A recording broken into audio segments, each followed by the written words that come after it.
Being able to recommend a graphic novel is great, and it's really like emotionally very rewarding for me. I like the experience of having a conversation with someone about a story and then having them come back and really have gotten something out of that story in a way that like improved their lives a little bit, even for a minute. But variant covers, if you know that market, if you can figure out what the hot cover is going to be, you can make so much more money than selling graphic novels. So much more. This goes out to the challengers. Comics and conversation, y'all. What? Keep the conversation moving along. Keep reading comics, keep your local store strong. If it's hard, then it's a job for the challengers. What? Comics and conversation, y'all. From Challengers Comics and Conversation in Chicago, this is Contest of Challengers, a comics industry business podcast with Patrick Brower and W. Dale Bush. The stuff we get from Ingram, where it's like, here's all the stuff, and then here's the whatever.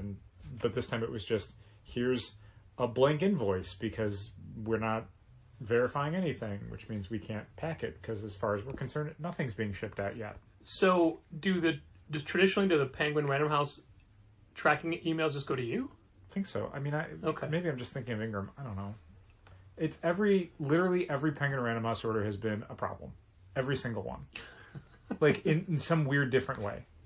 It's funny you say that. Uh-huh. I was waiting on this because I wanted it to be a surprise. I too placed a Penguin Random House order. Yeah? And initially Where did you place it through? They charged me directly through email with Tyne. I never mentioned this, but doing the .biz order, yeah. The first time it errored out before I could close it, and then when I would go back to it, it wouldn't let me do anything with that order. So I had to basically... So that order still existed? Well, no, I mean, it doesn't, because what I did was I basically had to export the ISBN numbers, create a completely new order with those ISBNs, and then from there, it didn't error out when I closed that order. So, I mean... Technically, an order exists somewhere, but it's not bad because what it's doing is it basically exists. I can't finalize it. So you didn't replicate it. I had to replicate it. Okay. Yeah. So it may be replicated, but it shouldn't until. No, I mean think of it like if you were doing a diamond order and you never finalized it. Okay. Well, those auto cancel. Yeah, it doesn't mean anything. Okay. This doesn't auto cancel, but I physically the button to check out is grayed out. There's literally no way to turn it into an order. Okay. So don't get scared like this is a thing we're going to get duplicated. I literally could not order it. All right, fair enough. I had to start it from scratch. Some retailers have said that it works in their best interest if they have a screen open where they could search ISBNs and copy and then paste into the Penguin order field. Yeah. Somebody else said, well, the ISBN is the first, X number of digits on a barcode. And then someone else said, yeah, that's true 90% of the time. It's those other 10% that'll mess you up. Yeah, I guess. I rarely run into something on a book where it's using a UPC rather than an ISBN. So I had done mine on a spreadsheet and sent it in. Mm-hmm. And we were immediately charged for it. Okay. Like that day. Okay. Okay, great. I mean, I placed my order the Sunday before Labor Day, so I wasn't expecting it to immediately get charged. And then this morning, I'm trying to figure out how long ago I placed the order. Mm-hmm. I want to say a week. And then this morning, that same exact amount hit our account. Okay. But it had already hit our account. Okay. So I went back in to the account to look, and it turns out the first one just never posted. Oh. It was always in the pending transaction area. Sure. And then, the reason I even brought this up was just a few minutes ago, I got an email from Tyne saying, hey, another retailer told me you had questions about your order. What can I answer for you? And I'm copying in Emily to give you tracking information for it. Nice. I don't know what that means. I don't know who would have, I think on that post I was telling you about of retailers talking about, I think I may have said, yeah, I just ordered something as well, but I never said I had a problem or, Sure. Yeah, it was interesting. So I'll have to get back to her and say, no, we're fine. It's all good. It's just such a weird thing saying, yeah, somebody else, a different retailer said you had a problem. Mm-hmm. Who's talking about me? I don't. I don't indeed. But can you see this being a regular part of your reorder routine? Well, yeah, it's going to have to be. Well, sure. I mean, yeah, obviously it has to be. Are we recording?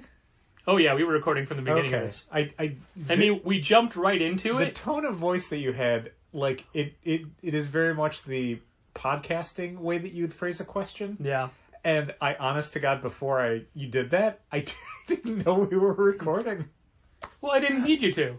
No, and I mean, that's, so for people who wonder, like, kind of what's our conversations like when we're not podcasting? Literally this. Like, that's the trick of what we do for Contest of Challengers is it's no different. We're not censoring ourselves anymore. We're not, like, telling a story in a different way. It's literally, like, the last few minutes, I genuinely thought we were just having a discussion about Penguin Random House. It started that way. Sometimes we do that. But I just hit record anyway. Sometimes we do that before podcast starts, where we're just catching each other up on things that we've been working on. Oh, yeah, I know. Like, my plan wasn't to jump into Penguin Random House or even talk about them at all. Oh, that's super funny. I hope I didn't say anything actionable. No, not at all. Oh, golly.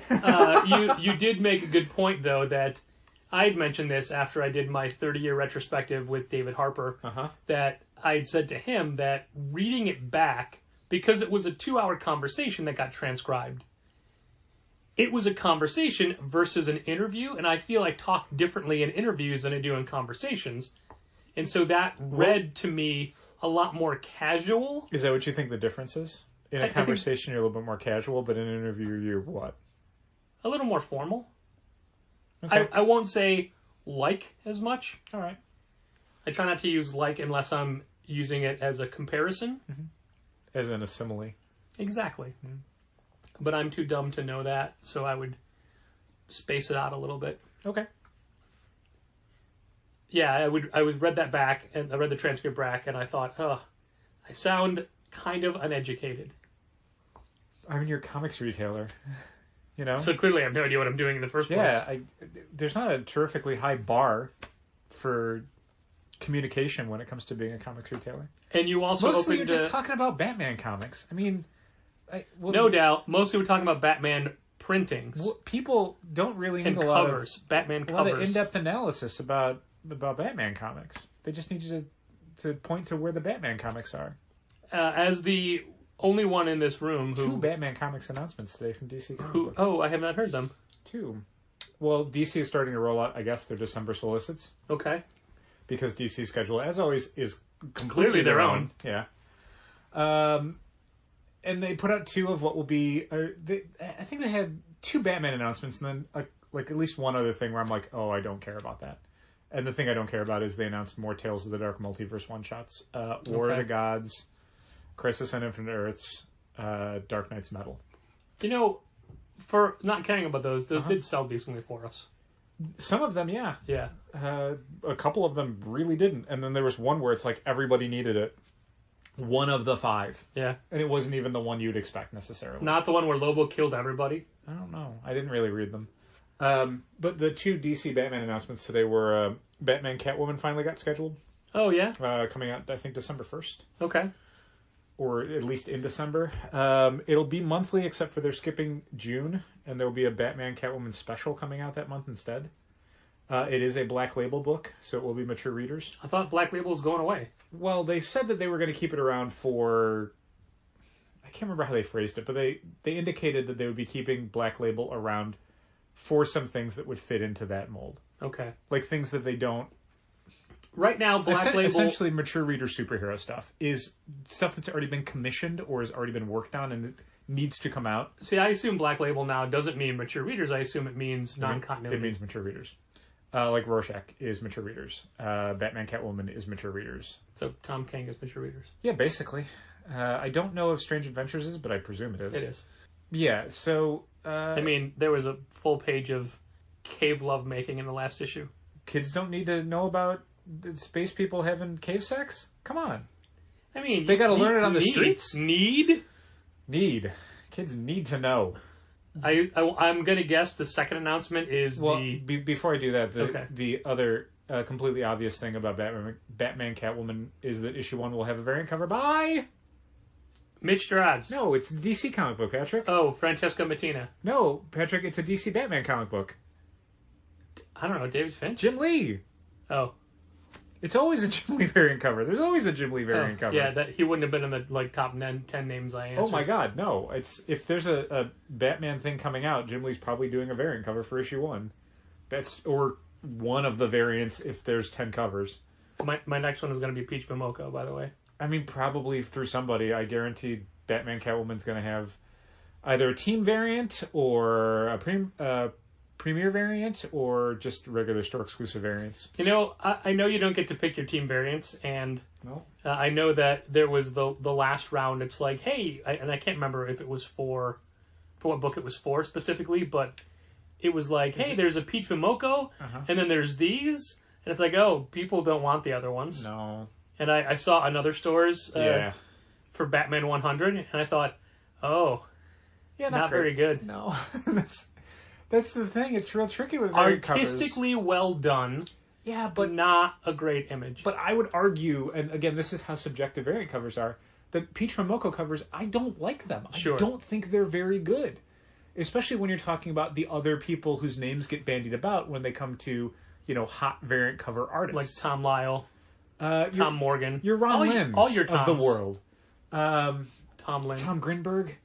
Yeah, so many good Toms Thank you out there. for completing the Tom trifecta. Sure. I'm sure we could do more if we kept going. Anyway, I don't think the Peach Momoko stuff is very, artistically dynamic or capable or competent. I think they're all right, I guess, but nothing that I would prefer over literally any other artist. Yeah, I don't have a problem with them, but I wouldn't understand. choose them. Like, I feel like people are telling us, no, this is good. Yeah, and that's the thing. You need this. Like, they're very hot, and it's clearly something where there is a fan base for them. Like, as much as a lot of the values in hot books and hot covers feels completely fabricated, for variant cover artists, there are genuinely people who are collecting their stuff and paying big money to get all of them.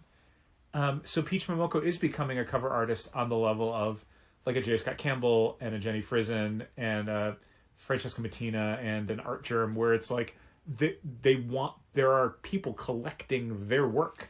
I love, quick sidebar, that we just had somebody through a pull box sign up for all the second print Crow Lath Yes. Peach Momoko's covers when They were under order. we couldn't sell them when we had them with the first prints. No. Like you People want second those. prints now.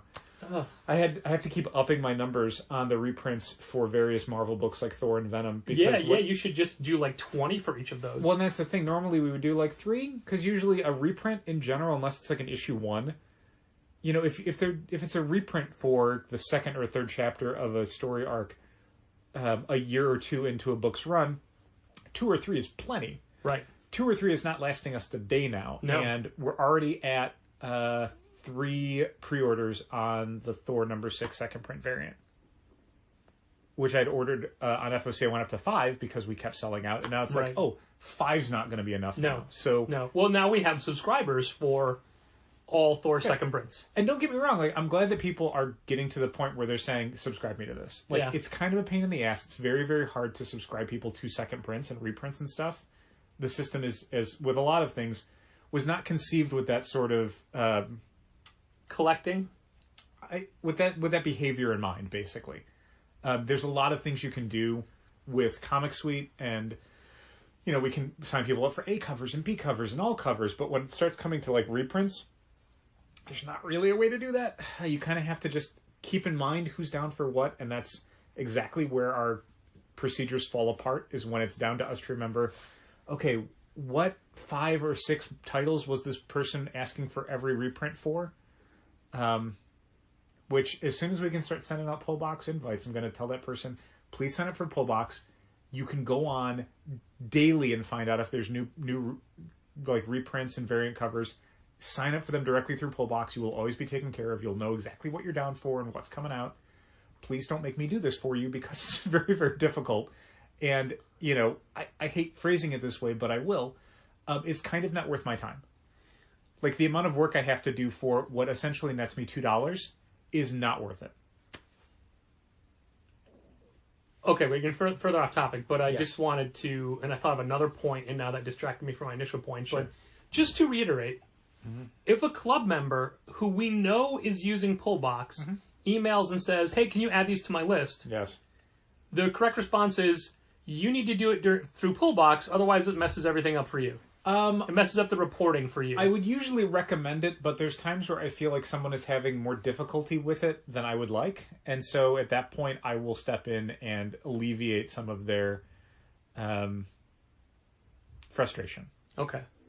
It's very much on a case-by-case subjective basis, much like variant covers. Yes, indeed. Where it's more just the interaction. It's like, look, if I tell them you need to do it yourself, they're going to come back to me with an email saying they don't understand How it. do I do it? And then I'm going to have to try and explain it over email. Usually if it's in store and someone's like, oh, I want to get this, I would maybe recommend like, hey, it's better if you do it through Pullbox. If you do have a problem, let me know, and then I will take it from there. Yeah, but ultimately it'll cause reporting issues for them, and It will. if we add it, it may not come up the way they need to. Then they'll send an email in a month or two saying, "Hey, I thought I was down for this." It's possible, but basically what we're talking about is either they're going to have a reporting problem because we put it in and it won't look right to them, or they're not going to be able to order it at all because they can't find it or figure out how to order it. Sure. In that instance, I would rather them have the reporting error than them not get the book at all. Of course. Going all the way back, though, to variant covers, we were talking about Peach Momoko, and that's the difficulty of a lot of those kind of variant cover schemes is, you know, you're kind of asked to guess, like, what do you think the hot cover is going to be, and it's so difficult to do it. I don't have any confidence when I'm ordering variant covers that I know what's going to be hot or popular. Like, in general, if it's just a second cover, it's like, well, I think that title's going to have people wanting to get multiple covers. Sure. But I do not do any ordering on FOC where I'm basically saying, I think the cover subjectively is good, so I'm going to get a bunch more covers. Yeah, there are a lot of stores that are don't do that. very adamant about, we need to see the FOC cover, the final cover, because, you know, if it has a Harley Quinn, we're ordering 70 more copies. Yeah, and I mean... And that has never been us. Do you remember back when DC started doing the B covers for Supergirl as Art Germ, like, decade variants, basically, where it was all different Supergirl iterations? Yep. And there were stores that were ordering... hundreds. Yeah, but the A cover, they'd order, like, 10. But they just had people who were buying every one of the Art Germ variants. And that was kind of the beginning of the shift towards, like, oh, if you get the right cover artist on, you will sell it to people who have no interest in the book whatsoever. They just want the cover. And that's a thing that we've tried a few times to do the, like, oh, we think this cover artist looks cool, or this image looks good, or this variant scheme is interesting, and then no one cares, and we're stuck with a ton of copies that no one wants to buy. So, I mean, the stores out there that have the finger on the pulse, that know exactly kind of what their audience wants, I don't have that skill whatsoever. But, at all. I mean, let's be fair, you don't want that skill. I mean, I don't... You would use it if you had it? Yeah. But it's not why you do this. Right, but that's the thing. Like, I don't value that skill in the sense of, like, it doesn't make me appreciate comics more. But as a tool for doing business, I would put it on the same level as being able to understand what's good about a story and being able to recommend that to people in the modern marketplace. Like, being able to recommend a graphic novel is great, and it's really, like, emotionally very rewarding for me. I like the experience of having a conversation with someone about a story and then having them come back and really have gotten something out of that story in a way that, like, improved their lives a little bit, even for a minute. But variant covers, if you know that market, if you can figure out what the hot cover is going to be, you can make so much more money than selling graphic novels. So much more. It's precarious, absolutely. But, I mean, that market is very active and has a lot of money to spend. That's true, and I'll never understand it. No. I want to jump all the way back just to cap off the Penguin Random House discussion that was a surprise. Is that on the record? Go on. What does it, like, penguins, don't they live in, like, igloos? They don't live in random houses. That's just it. They don't know. They like, I just live in this one. Yeah, they have a communal lifestyle. Oh, I see. Yeah, they have, like, a penguin doesn't own an igloo, you know? But penguins can go into any igloo. Sounds like socialism. Yeah, I suppose it probably is. So do you think you'll be doing, I'm just going to shortcut it for the future, PRH? PRH? Orders as often as Ingram? Well, what's going to happen later this year is Diamond is going to cease being a source for DC graphic novels. So we're probably going to be doing Penguin Random House orders every single week. Or just not carrying DC books. Oh, burn. Well, what I found the first couple of weeks that I was doing Penguin Random House orders was I'm like, I'll because they were doing, PRH was doing a deal where it was a little bit better discount than Diamond. Not a huge change, but a little bit better for a couple months. And once we got our Penguin Random House order or account set up, I did a DC order to take advantage of the sale. And it was just like, well, let me get all the DC stuff I was going to order this week from Diamond. I'll get it through PRH. It was not that much stuff. Oh. Just a random week of DC stuff was like, oh, we didn't sell that many DC books. And that's kind of a DC thing is like, you know, you look at the sort of stuff that we restock graphic novel wise and it's like, okay, Batman graphic novels, sure. Ordinarily it'd be like, you know, Vertigo graphic novels. I mean, what is that? We sell a couple Sandman volumes, maybe a Preacher. Like what else sells in a week from Vertigo, you know? Yeah. Like that isn't really a brand that means anything anymore. And the stuff that's from there isn't, the velocity on that is not that great. I mean, occasionally we'll have a weird week where like a couple weeks ago we sold 2 copies of Ronin Black Label Edition in one day. Whoa. To like just 2 different groups of people. And it's like, okay, well now we need to order 2 more copies of Ronin. But in general, it's not that many DC things because most DC superhero stuff doesn't sell. Graphic novel wise, no one cares. Hey, let me jump in with this completely unrelated question before I forget it. Is it worth getting a couple copies of Enola Holmes 1, 2, and 3? We have one in the kids graphic novel section. Of all of them, or just the first one? Just the first one. Okay, there are 3 of them. It hasn't sold. Well, sure, but now it's a Netflix series. That's why I put it in the kids' room. It's facing out. It's next to Goldie Vance because it's like, oh, detective stuff. Sure. We haven't sold one. If we sell one, sure, yeah. Gotcha. Yeah, the Netflix stuff is so weird because for every like Umbrella Academy, which now we're getting all of our restock in from like 3 different sources. So that's simultaneously. Great. That's great. For every Umbrella Academy or Old Guard where it just sells and sells and sells and people seem really dialed into it, there's shows like, I mean, Lock and Key never really performed the way I thought it was going to. Like, we sold a few more and a few more people got into it, but it was never at a point where we're like slammed about it, you know? Multiple people a day asking for it. No one brings it up. People keep bringing up The Boys season 2 as something that's going to drop, I think. But next week? I don't know that anyone's brought up Lock and Key to me. I'm sorry, tomorrow? I guess. Oh, man. Tomorrow.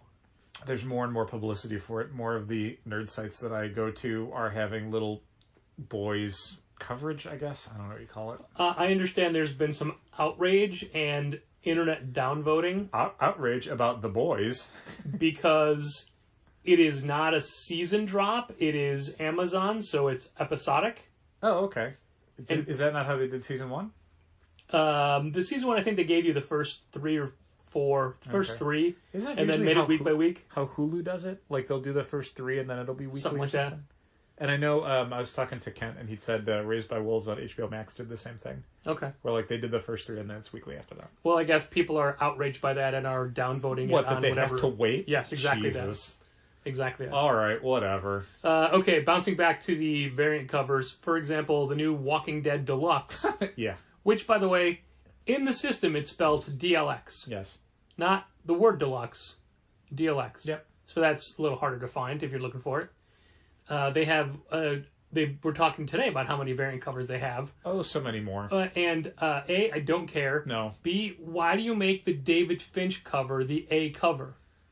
Why not make the Charlie Adler cover the A cover? I want to say it's probably to separate it a little bit from the original series. Guess, but man. Also, we have more people in club for that book than I thought we would. Oh, really? How many do we have? More than 1. Or more than 0. I haven't seen it. I mean, one of the things that's weird for me now is that since so much stuff goes through Pullbox... yeah, you don't see it. It feels sort of invisible. Like, usually what we would have is people emailing us, and then we would, physically put it into the system, or they'd tell us in store, and we'd write it down, and then physically put it in the system.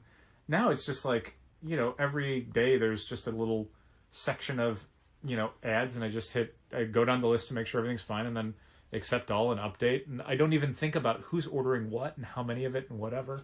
And some stuff isn't even, like, for you as well, is not even visible to me until 7 days before the catalog closes. Do you get the daily recap emails? I do, but okay. since I'm frequently updating through the day, I don't necessarily read them. I do look them over because I don't get to see that stuff otherwise, or I don't come across it. Boy, I wish we could get that invite problem solved. I'd love to get. I mean, we had. Oh, didn't you hear Diamond called the store today? Did they really? No, I'm making that up. Yeah, I mean that was they did last Thursday, and the guy did. One of the techs reached out to me, and I wanted to get some more information because, and this is what you always want to hear when you have a technical problem with a program. Programmers are having trouble figuring out why that error is happening.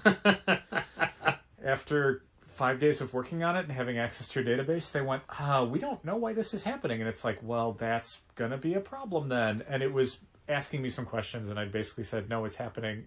Like, yes, it's happening on this one that I showed you, but it's also definitely happening on another and probably happening on a third. Like, it is an overall problem with Pullbox integration with Comic Suite on our database. Great. Yeah. Great. Hopefully I can talk to someone about that tomorrow. I'll double check the support center on Diamond tonight because I'm not getting necessarily email updates, but they update the ticket. So I'll go check and see if they have anything on that. I do have a question, but I'm going to go back to what was the other Batman announcement? And my guess is that it's the titled the John Ridgely book. No, it's not. Nothing to do with John Ridley or Nick Darrington or those guys. It is a 6-issue, I think 6-issue. Okay. $6 miniseries. Batman Black and White. So original. A bunch of short stories. Wait, this isn't digital first? So here's the thing. A lot of the art they were showing really looked formatted for digital. Yeah. Everything was like kind of half-page format. But I haven't seen anyone specifically say digital, and the announcement from DC specifically says the day it's coming out is in comic shops and digital. So there'd be no reason for them to re-release it in digital in a larger format if it's just stories that were already digital. So weirdly, it doesn't seem formatted for that at all. A great list of creators. Almost everyone who's done interesting stuff at DC over the last few years or whatever. So definitely some stories in there that I think will be really fun. But yeah, I mean, it's more Batman stuff, which, as always, I will say it like this.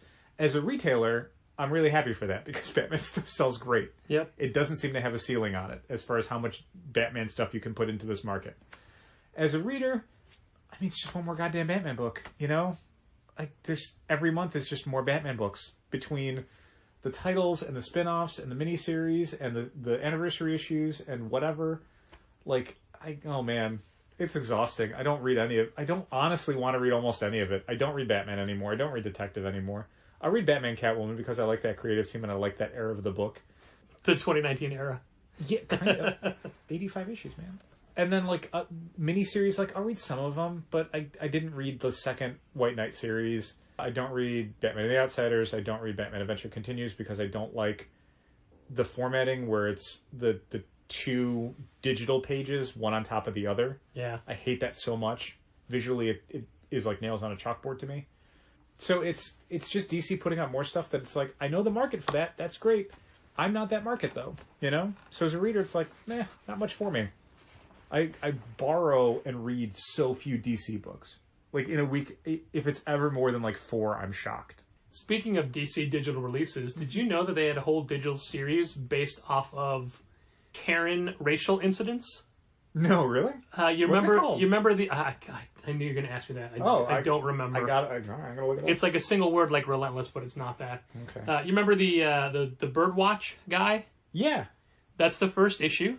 Oh, okay. I heard he was doing something. I didn't Drawn realize by it was from DC. Althea Martinez. Okay. It's for DC. Apparently, he was a former DC employee or intern or editor or something. I think an editor.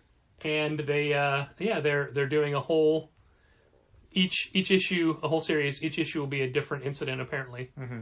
And I don't know that it's entirely just the way I described it. That there's other true life stories of racial injustice. Okay. I'm trying to load up the DC Comics webpage. I think it's called Injustice. Boy, oh boy, is it taking not called forever. But yeah, the first digital issue is out now or coming out this week or next week.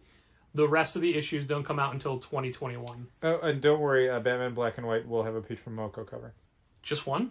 Mm-hmm. Missed opportunity. Wait, Dal, what about Jim Lee? What I'm looking at, I'm sure Jim Lee's doing one. Greg Capullo does the first issue A cover.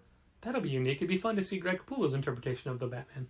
Boy, I hate their website. hate the DC Comics website. I You know probably should have went to Comixology. I know when they're I looked trying up DC. to unify their communications, but helping to do that would be a navigable website. I don't think they are. I don't think they're trying to unify communication. I think they're trying to stifle communication and make it so nobody wants to talk to them. I guess is ceasing communication the same thing as unification? I mean, I guess if you want to talk about... Communication? Yeah, if you want to talk about how no communication is unified, I generally don't want to hear from them or talk to them, so that's something. Oh, good news. They do not want to talk to you. Yeah, nothing on the DC Comics website about this, so that's great. Wow. Yeah, I read an article about it. I admit I absolutely hate the new Facebook interface, but on my phone, I use their news function all the time.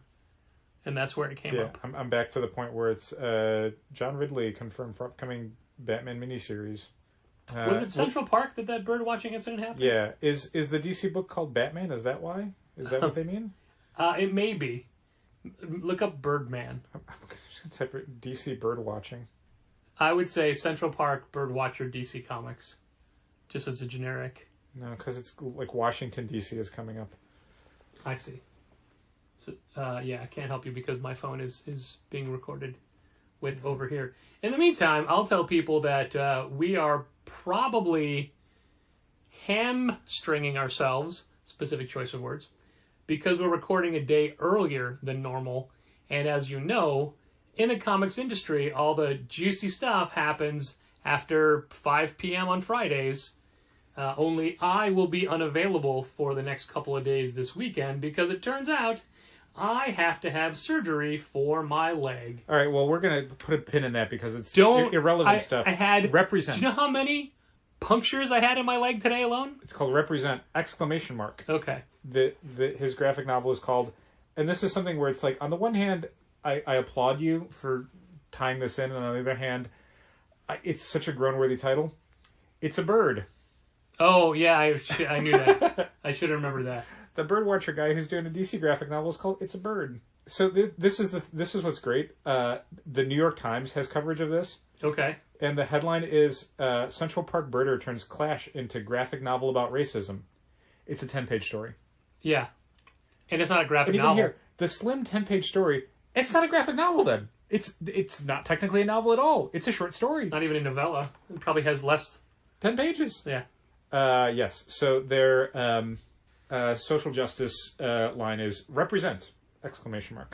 Oh, I thought you might have been able to see what other instances they were reporting on in the future. I hadn't even made the connection, so I guess I owe the DC Comics website a bit of an apology because I did not realize that the banners they had in their terrible, terrible mobile page that said Represent and had the names of people who'd been killed by the police was supposed to be for comic books they were doing. Oh, okay.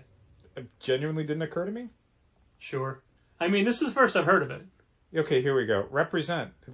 So by the time I'd scroll down to it, it had a completely different thing. So basically, here's the problem, and I'll show you this real fast. Yeah. These were the covers I saw. Oh, that's just a name and a bunch of words. Yeah, because, and it's the same thing. The next one was for that person. Okay.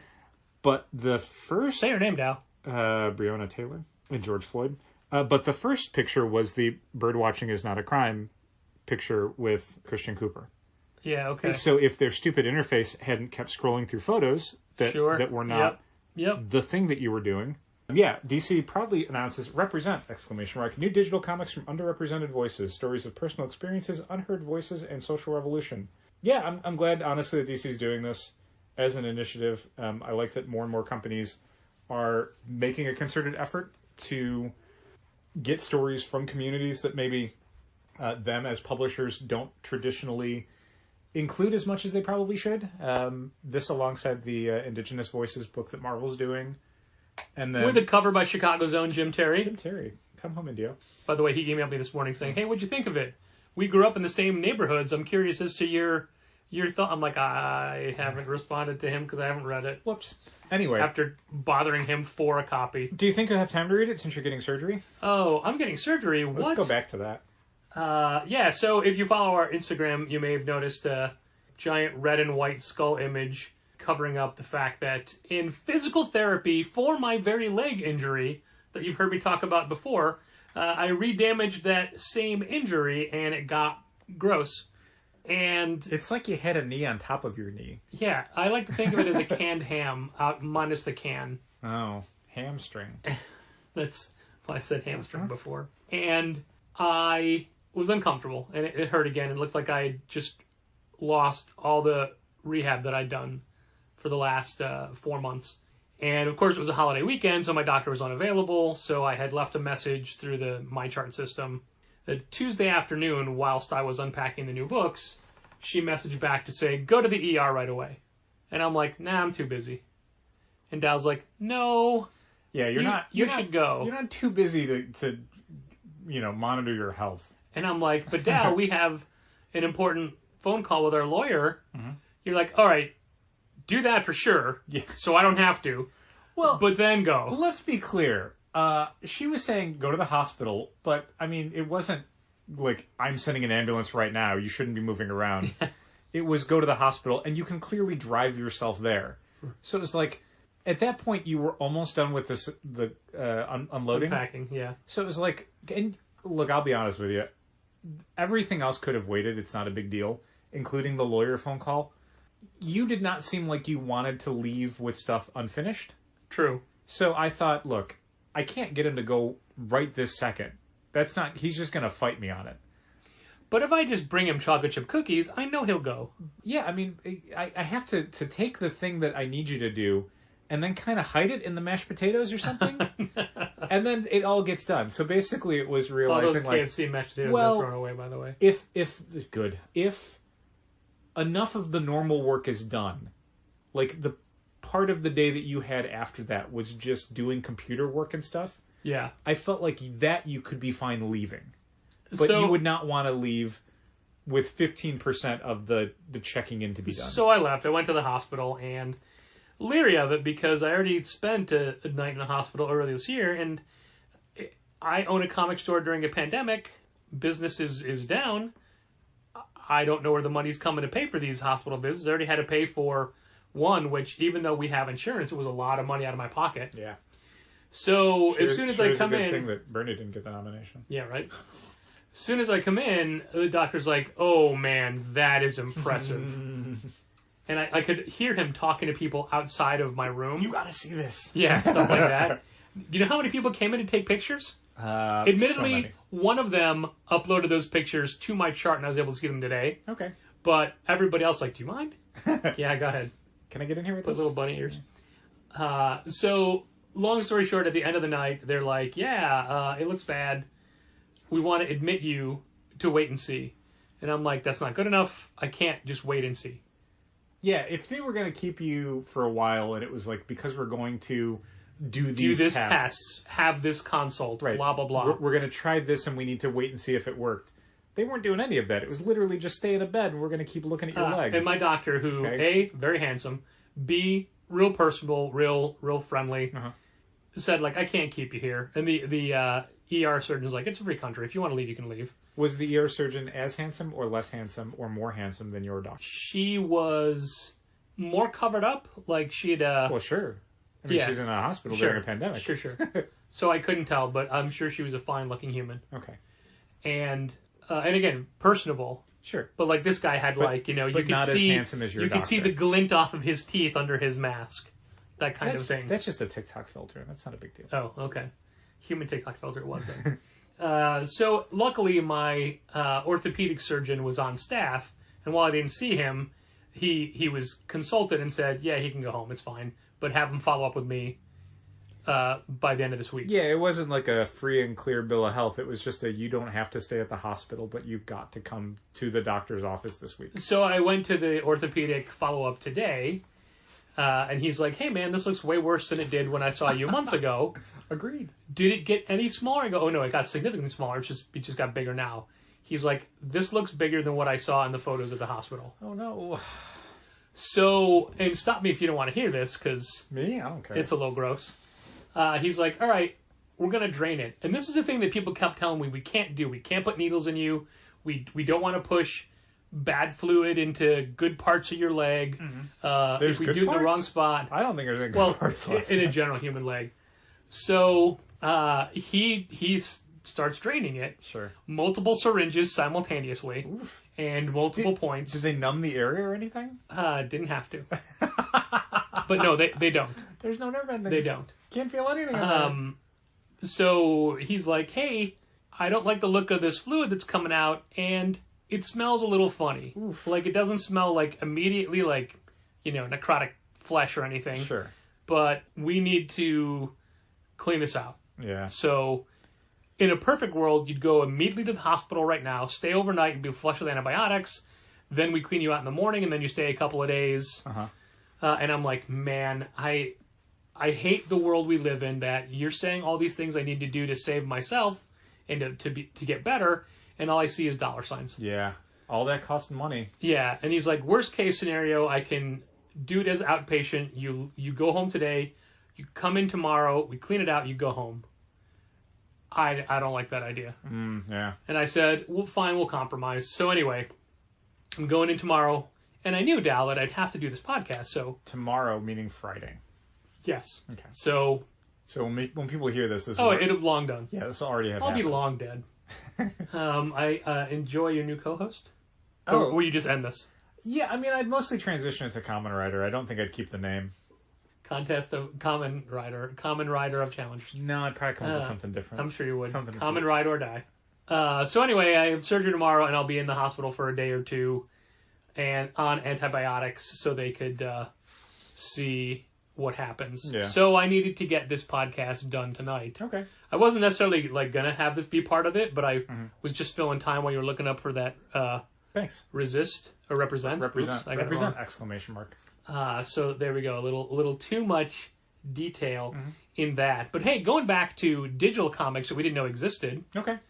I got a text from our good friend Bread Truck in Los Angeles Sure. asking about the Galactus's Daughter comic, because he sent me a Screen Rant article where in Galactus's Daughter issue 3, we find out that Galactus's daughter, Galacta, is pregnant. And I had to tell him, I've never heard of this. I don't, because he sent me the screen cap and said, what even is comics anymore? And I said, I've never seen this. I do not know what this is. So I went to Screen Rant and read the article, and basically the article is a detailed telling of that story. But which honestly is so many websites where it's just like they all have stupid clickbaity titles like Batman just destroyed this DC version of an Avengers villain, and it's just like, oh, like there's a sort of Thanos-y guy sort of in a Batman comic book, and this is like 7 paragraphs that describe that story. Yeah, so it doesn't tell you where this is available, if it's digital. I'm assuming it's digital. I'm looking it up real quick just on the internet. Did you just Google Galactus's daughter? Yeah, just Google Galacta. You may not spell it right. I'm going to Tom Brevoort's Formspring. Okay. And I understand that these aren't books that we're selling, so it's almost in bad taste for the publishers to market them to us. So she But was we get- in 2 books, Marvel Assistant Size Spectacular, Okay. issue 2, and then a one-shot Galacta, Daughter of Galactus, which, I mean, honestly may just include the thing from Solicit Synopsis. Includes a story from the Marvel Assistant Size Spectacular Volume 2 as its first part, and then the second part is the new edition. That's weird, because the Screen Rant article clearly calls it issue 3. I mean, it came out... Wait, what? Oh, okay. I forgot what year we're in. Oh. It came out July 2010. A decade ago? Yeah, a decade ago. Oh. What? Writer Adam Warren, penciler... Yeah, alright, that's all right. Penciler Hector Sevilla Lujan.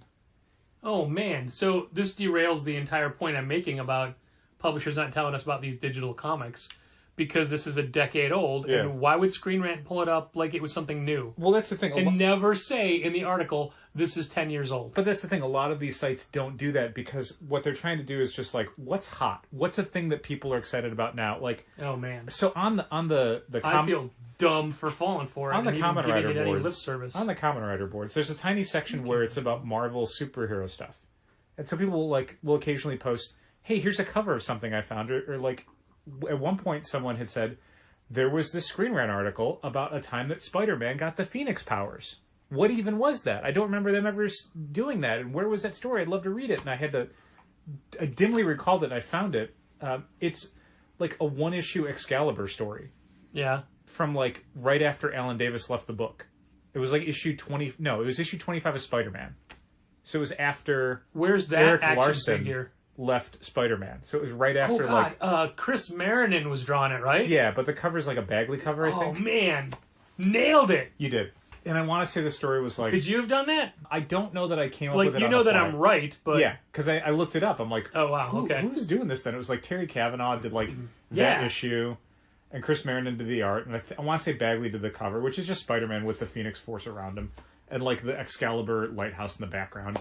But it was a thing where some website just ran a story because like Spider-Man's popular, the Phoenix Force is popular, mostly because like there is a weird emphasis now, I think, in a lot of people who are not new to the fandom necessarily, but people who are experiencing it mostly through like YouTube channels and stuff, where it's on big stories, like essentially Endgame, but in comics. Yeah. So that's why the stuff that gets people incredibly psyched is like Black Winter, the double-page spread from Thor 6, where it's like, here's a future thing that's going to happen with Thanos and like Mjolnir, and Dal, I'm sorry. It's got Infinity Gems You're on it. already wrong. That's fine. It's not Thanos. Okay. It's Thane. That's fine. Couldn't you tell he's got the black gauntlet? 0% That's care. what he got. Now I'm in a negative in percent. Jonathan Hickman's Infinity comic. You read that. Negative 4% care and dropping. So I just... You're saying Thanos, and you're completely wrong. So negative 6%. So that's that sort of stuff becomes shooting for negative 12. Becomes clickbait for a lot of these websites, where again it's not analysis necessarily. It's just finding some weird random bit of trivia that honestly doesn't matter, but they can do a thing where it's the time Thor fought Doctor Doom, and you won't believe how he lost, and it's just like, Doctor Doom used a time machine to send Thor back in time, and then Thor had an adventure where he fought dinosaurs, whatever. But they don't. That's a story that doesn't matter, that isn't relevant to anything that's going on. But you can phrase it in a way where people are like, "Oh my God, how did he lose to Doctor Doom? I'd love to see him fight Doctor Doom." And it's like, no, this was not a 6-part epic story. This was like a Marvel holiday special 8-pager. Yeah.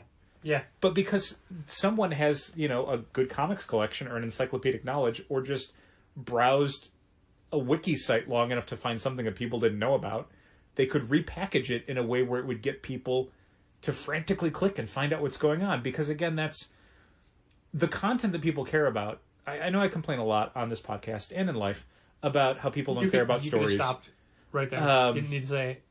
I want to be specific about the thing I'm complaining Okay. about, because there's a lot of complaints about how people don't care about story content and they only care about variant covers. And the thing is, they do care about story content. They just, and I can make this complaint more specific, they don't care about reading stories. They just care about story content.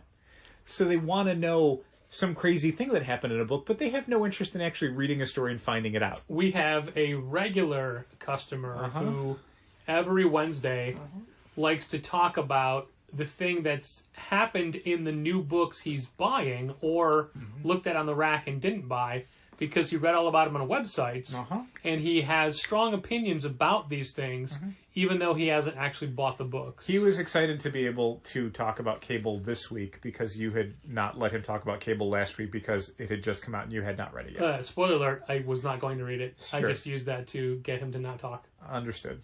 It only delayed him, it did not stop him. Also, the best part is when you have a contrary opinion of his. Doesn't matter.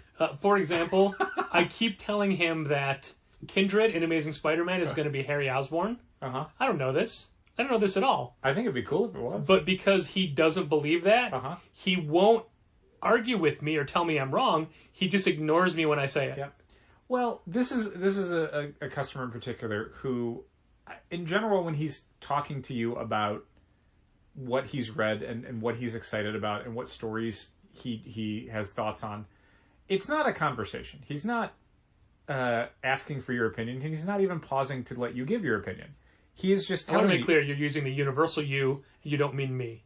Yeah, I mean, the person he's talking to. Yeah. He's literally just telling you the thing that he has thoughts on. And it's basically like someone's news post or something on Facebook or on a blog where it's like comments are turned off. Talking with him is like comments are off. So it's just him telling you something, and you can respond. He can't hear you. Sure. He's not processing any of that. You're not going to get a rebuttal or him taking on what you're saying and then, agreeing with it or disagreeing with it in his argument. It's literally just him saying things, and you just kind of are there to have it said. Dal, Patrick, several moments ago, by moments I mean minutes and topics ago, did Bob text? You had used the... no, it's not Friday. Oh, no. It's not Friday. Anyway, in fact, it's been my sister Susan repeatedly texting me during this. Mm-hmm. You had used the phrase repackage. Mm-hmm. And I was going to say, speaking of repackaging things... Which isn't a great segue, but it's even worse now because we've gotten so far beyond that. And you called attention to it. But I still, wanted to talk about this last week, but I forgot. And it's a little bit less valid today because in today's DC retailer email, they finally acknowledged Batman Day. Yes. Which they've been promoting outside of the retailer sphere for weeks now. Do you know why they've been doing that? Well, because A, they don't care about us at all. That's B, it. Batman Day is not for us. Nope. And C, it is A and B are the same irresponsible thing. for any retailer to hold a public event such as Batman Day in this climate. Yep.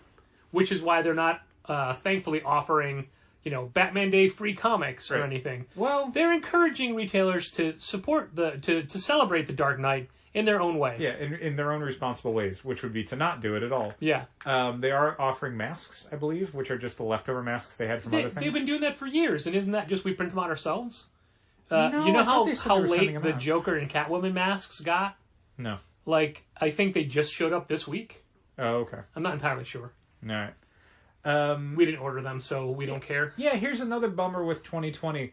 Batman Day was usually like not as big as, but a much bigger than usual pseudo free comic book day for us. And it was a fun event we could do to get people excited about comics. People love Batman. And people love Batman Day. They love Batman. They do not love Harley Quinn Day. They love Batman Day. But even though we had a bona fide celebrity. And we had artists and free things or whatever. But anyway, DC has been promoting like all their digital content and all their online things. And we'll be doing this thing. And again, promoting major bookstore chains.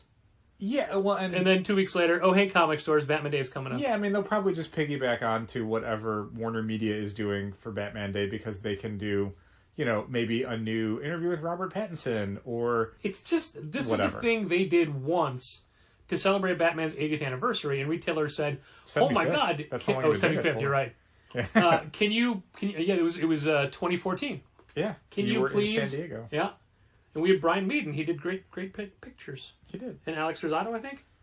Or maybe just Brian Meaden. I don't remember. I mean, we had them for It was some you years. and Jimmy. That's how long ago it was. Yeah.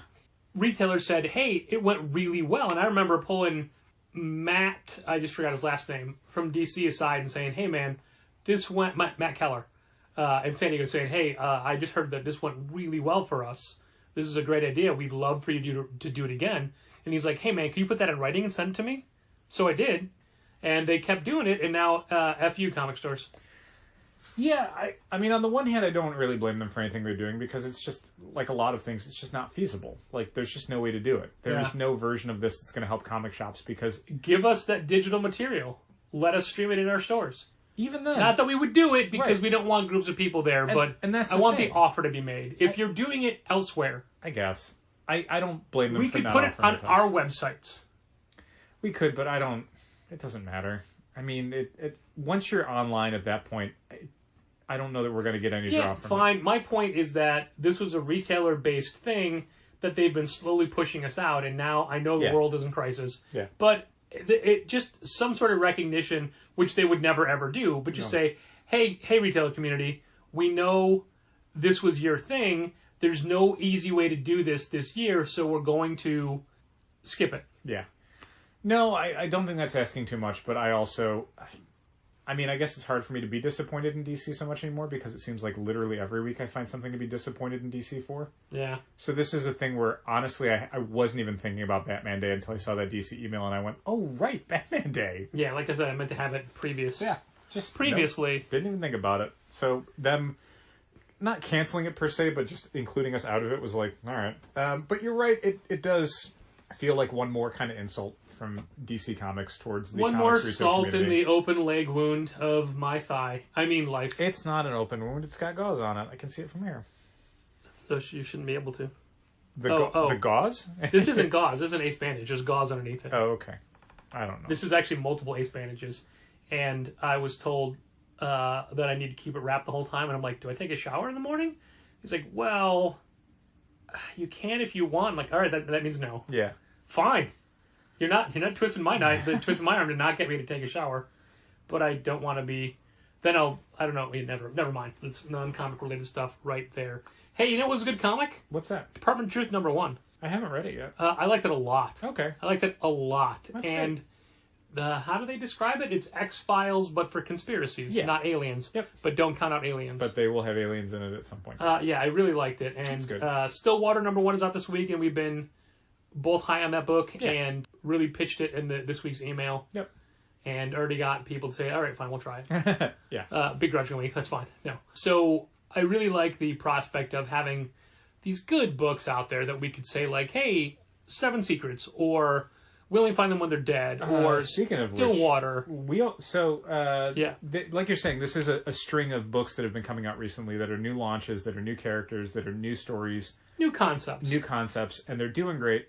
I thought 7 Secrets was going to do better than We Only Find Them When They're Dead, and it went the other way. Yeah. 7 Secrets hasn't done poorly for us, but it definitely has not performed to the level I wanted it to. I don't know why, because I don't...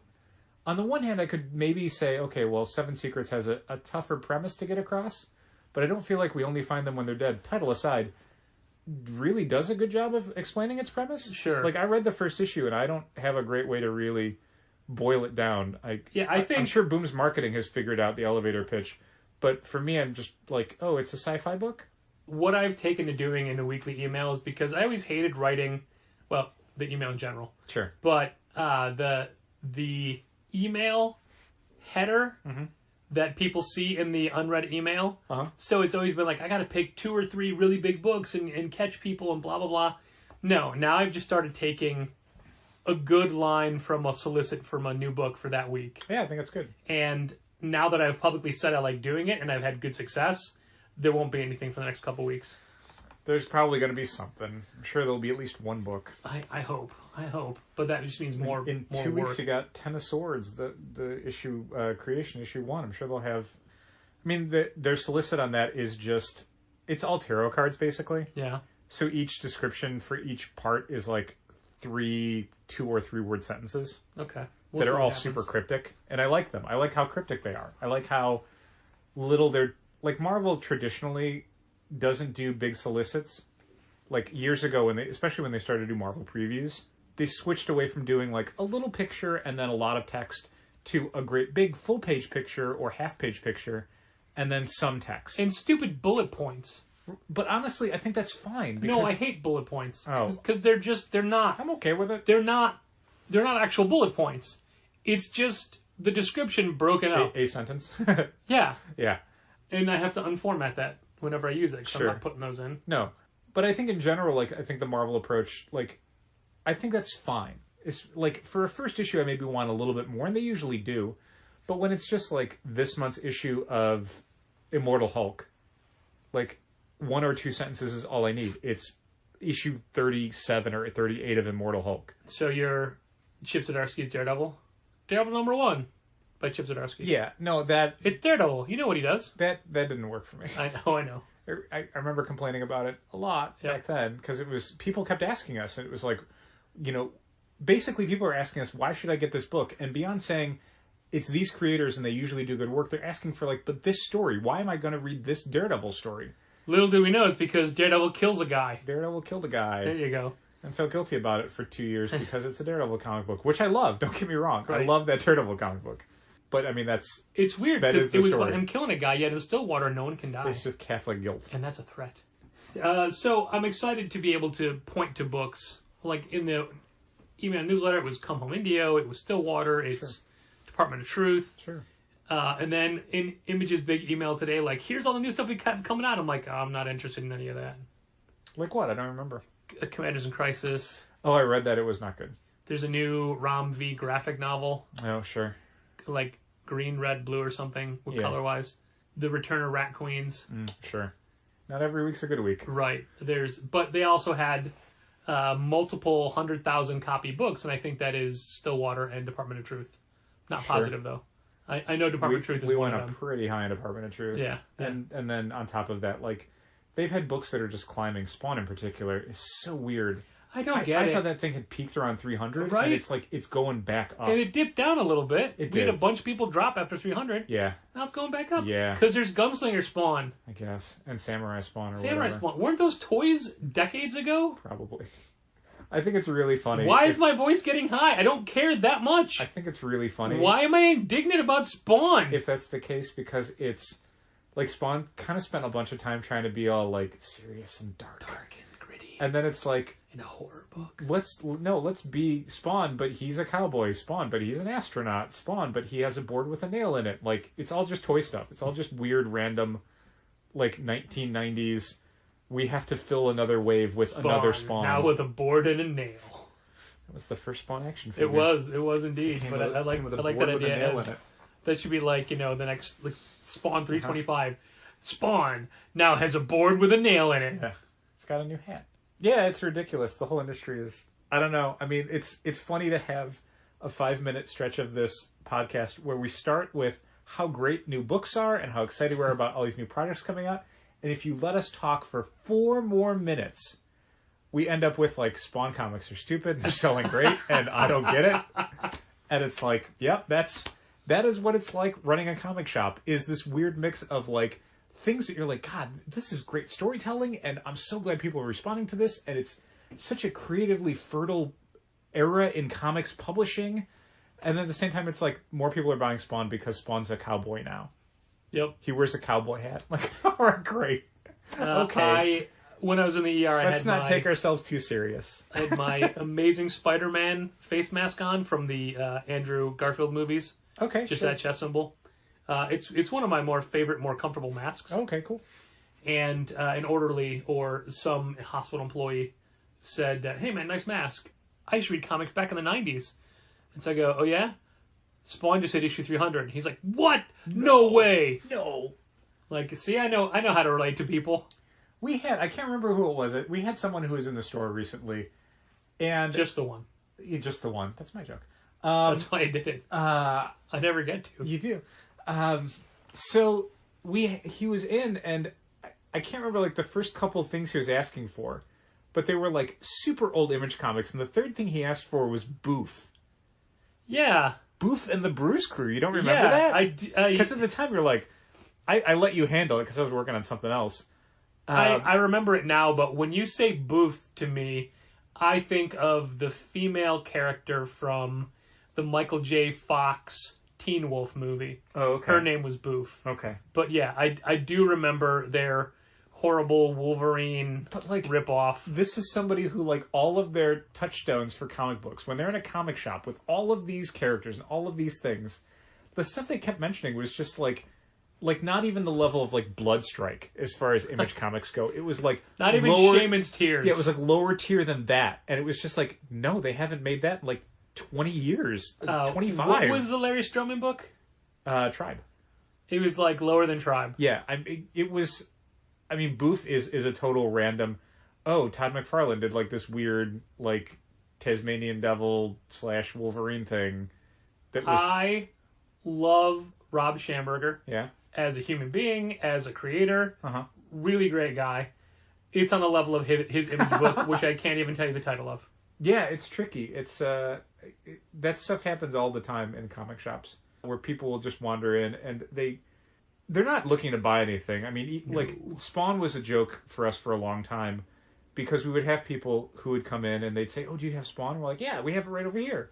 and they'd never buy it. So, like, we would order 1 or 2 copies for the shelf, and they would never sell. There was a period where we weren't even ordering Spawn for the shelf. Yeah. Because literally nobody would buy it off the shelf. They'd always want to see it. They'd want to know Spawn existed on the shelves. Like that was some sort of comfort. Yeah. But they would never want to buy one. They didn't want to read a Spawn comic book. Not unless that Spawn comic book could somehow magically transport them back to 1993. Which it can't. And it's weird how that stuff still happens, where people will just wander in, and they won't mention, like, Batman, or Spider-Man, or Sandman, or Preacher. Like, they'll mention just some completely, utterly random garbage Image comic from, like, somewhere between 92 and 95. And you're just like, what? But they sincerely are like, where do you have copies of that? And it's like, they don't make them. They haven't made them in longer than, like, the people who are reading Spawn now have been alive. Sorry, we don't have your Pit comics. But don't worry, maybe the 10th will come back someday. Even Pit, like, honest to God, I wish they would reprint Pit. Because we do get people asking for Pit stuff, and I would love to be able to point to one graphic novel and go, here, Pit. Here's all the Pit stuff. Yep. And now I'm going to look at Image, and there probably is a Pit graphic novel in stock that we just don't carry. Yep.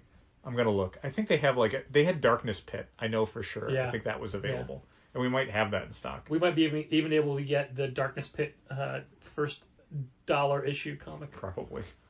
I suddenly couldn't remember the name of their dollar initiative. Famous First? Image First. Image First. Not the 100 Penny Express? 100 Penny Press. Yeah, all right. See, I can't remember any of them. No. IDW doesn't do those anymore, I don't think. No, just as well. Yeah, I mean, they did a few. They did a Transformer, and they did a G.I. Joe, I think, and they did a My Little Pony and a Turtle and Lock and Key, and I think that was about it. Maybe they did something else. Maybe, like, they did a 30 Days a Night, probably. I can't think of a funny way out of this, That's so okay. Thanks for listening. And keep reading comics.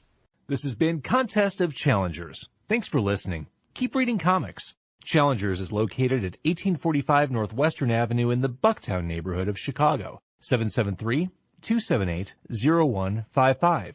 Keep up to date with new releases and events at challengerscomics.com. Like Challengers Comics on Facebook, follow @Challengers on Twitter, and help fund this podcast at patreon.com/challengers.